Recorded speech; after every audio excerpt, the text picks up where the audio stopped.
இன்றைக்கி வந்து இட்லி மிளகா அப்படி செய்ய போகிறோம். அதுக்கு கொஞ்சம் முதல்ல எண்ணெய் ஊற்றிக்கணும்.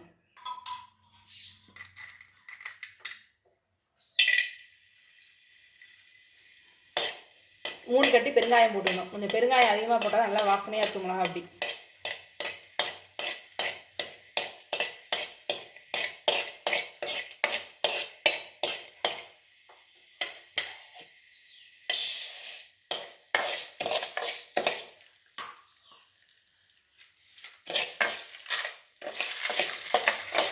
இல்லை உளுத்தம்பருப்பு வந்து 100 போட்டிருக்கேன். பட்டை மிளகா வந்து 12 போட்டிருக்கேன்.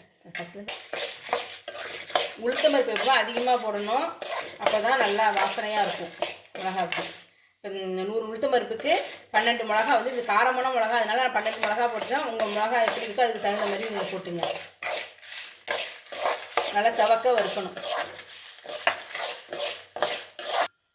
நல்லா செவக்க வறுத்துட்டு இப்போ இதை எடுத்து ஒரு தட்டில் ஆற வைக்கணும்.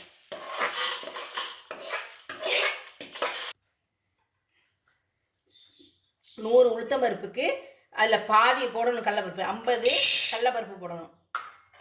அதையும் நல்லா செவக்க வறுத்துடணும்.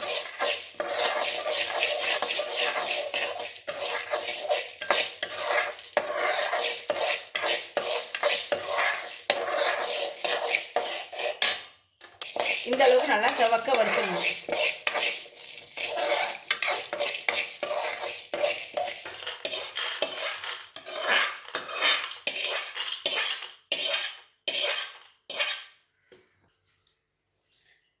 இட்லி பொடிக்கு தேவையான கல் உப்பு அதையும் லேசாக ஒரு வறுத்துடணும். அப்போ தான் வந்து பொடி ரொம்ப நாளைக்கு வீணாக போகாமல்.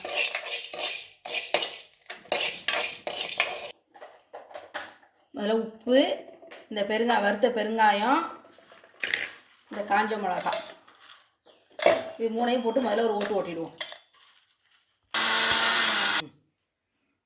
வறுத்த உளுத்தம்பருப்பையும் கடலப்பருப்பையும் அடுத்து அதோடு சேர்த்து அரைக்கணும்.